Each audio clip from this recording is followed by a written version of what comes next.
ప్రభుత్వం endowment department కింద తీసుకొచ్చి దీప నైవేద్యాలకి కైంకర్యాలకు కూడా వాళ్ళ దగ్గర నుంచి అడగాల్సిన పరిస్థితి రావడం వలన మన గుడులను సరిగ్గా నిర్వర్తించలేకపోవడం, కొన్ని గుడులను పూర్తిగా మూసివేయడం జరుగుతుంది.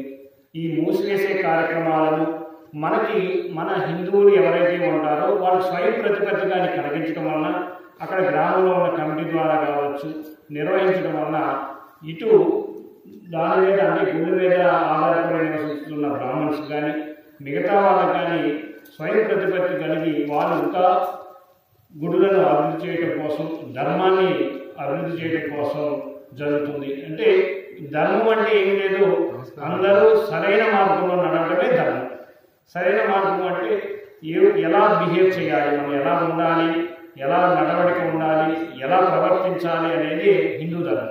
హిందూ ధర్మం అనేది అతి ప్రాచీనమైనది. అంటే దానికి ఒక కొలమానం అనేది ఇంతవరకు లేదు. ఎందుకంటే ఏ మతానికైనా కొలమానం ఉంది, కానీ హిందూ మతానికి కొలమానం లేదు. హిందూ మతం అనేది మతం కాదు, మన ఆచారం, మన ప్రవర్తన. సో మనందరం ఏమనుకుంటామంటే హిందూ మతం అంటే అది ఏదో ఒక కొంతమందికి సంబంధించేది. అది హిందూ మతం అంటే ఒక నడవడిక, ఎలా ఉన్నాం, ఎలా జీవిస్తున్నాం. రాముడు కావచ్చు, కృష్ణుడు కావచ్చు, మన ఎగ్జాంపుల్గా చెప్తున్నాం. వాళ్ళు ఎలా ఉన్నారు అంటే అక్కడ అధర్మం అంటే ఉంటుంది, అధర్మం ఉంటుంది, ధర్మం ఉంటుంది. అధర్మం ఎప్పుడైనా ఓడిపోవడం జరుగుతుంది, ధర్మమే గెలవడం జరుగుతుంది. వీటన్నిటి ఏంటంటే ఇవి గురువుగా ఉంటే మనకి అవన్నీ చేయడం జరుగుతుంది. అవలక్షణాలు పోవడానికి, సక్రమైన మార్గంలో నడవడానికి మనకి హిందూ ధర్మం చాలా ఉపయోగపడుతుంది. దానికోసం విశ్వ హిందూ పరిషత్ కావచ్చు, రాష్ట్రీయ స్వయం సేవక RSS కావచ్చు, తీవ్రమైన అంటే ఇక్కడ కుటుంబాలకు కులాలకు సంబంధించినది కాదు. మనం గుర్తుపెట్టుకోవాల్సిన విషయం ఏంటంటే RSS అయినా విశ్వ హిందూ పరిషత్ అయినా మనం గుర్తుపెట్టుకోవాల్సిన విషయం ముఖ్యమైనది కులంకు సంబంధించినది కాదు.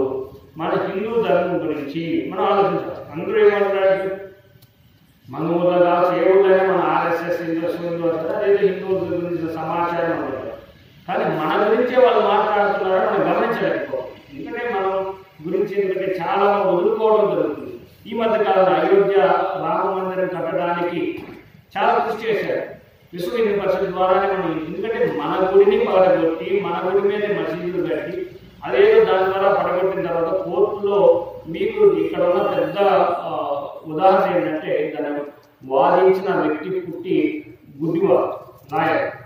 ఆయన ఆ ధర్మం గురించి చెప్పి మనకి ఆ గుడిని నిరూపించారు.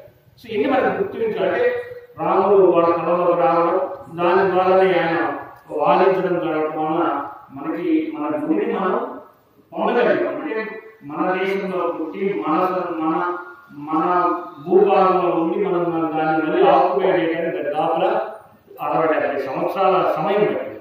అంటే మన దాన్ని మనం పోరాటం కోసం. అంటే ఇందువల్ల ఎలా అవుతుందంటే మన ఆస్తుల ద్వారా మన ఊరిలోనే మన గ్రామ ఆదాయం మీదే అనేక మంది ఎంప్లాయీస్ కలుగుతున్నారు. కానీ దానికి దీప నైవేద్యం చేసే పంతులు సరిగ్గా బతకడం.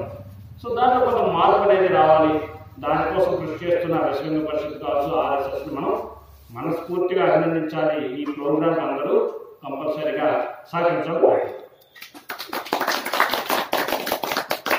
విలువల కలిగిన సమాజం నిర్మాణం కావాలంటే మా యొక్క